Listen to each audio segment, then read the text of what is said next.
Hi, I'm Jordan. I'm with IdeateTV, and we are here with Sadie Sheffer, the founder of Bread Seriously.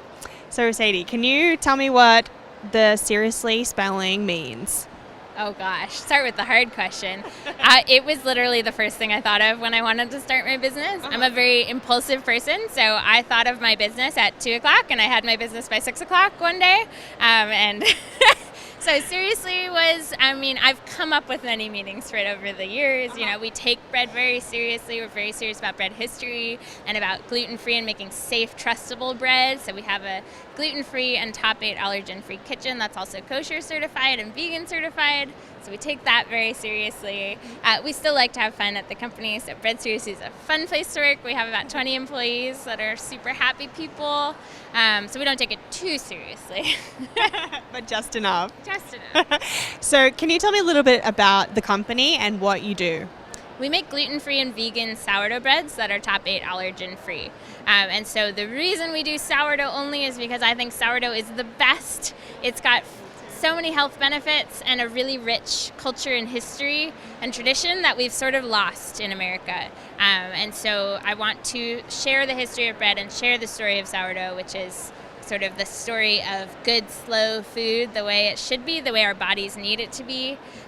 Bread with processed yeast is very fast and consistent and inexpensive, but you lose all of the benefits of a long, slow, passive fermentation that happens with wild yeast and wild bacteria rather than processed yeast and no bacteria, which is baker's yeast. And what gave you this inspiration to create this? I started baking to impress a boy. He didn't want to date me, but I knew he was gluten intolerant, and so I figured I would be very desirable if I learned how to bake gluten-free things. It's a good way to start.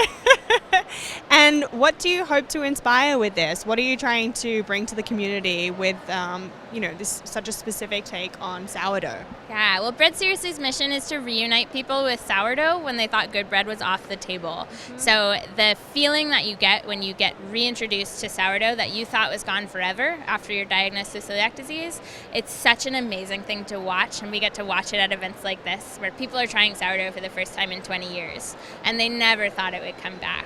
My personal mission is to make sure that when anybody reaches for a bread on the shelf, they reach for a sourdough first, because they know the benefits. They know that there's more bioavailable nutrients, they're more nutrient dense. The sugars and proteins are pre-digested by the wonderful wild microbes, and they know that baker's yeast is more like cake. It's more like a treat. It's full of sugar.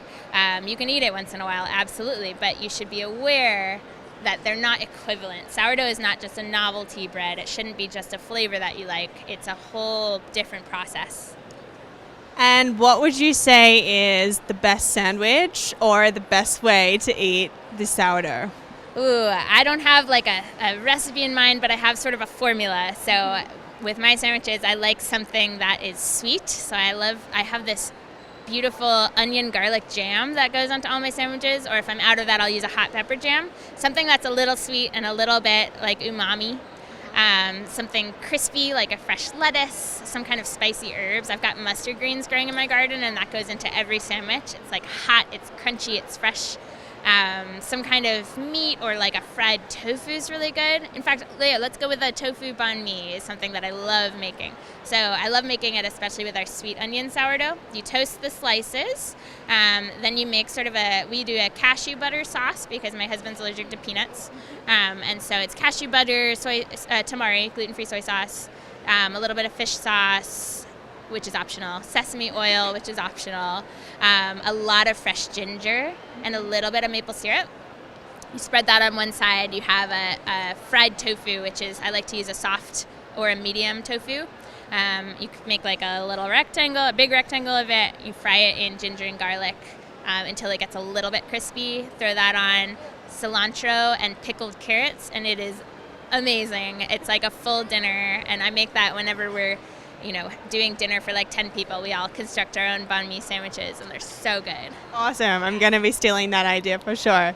I might even try. I'm Australian, so I think I'm going to try a bit of Vegemite toast with the sourdough. That is a staple. I won't be trying that. Maybe I can bring you to my side. We can meet halfway.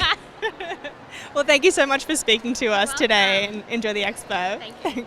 I'm Jordan. This is IdeateTV.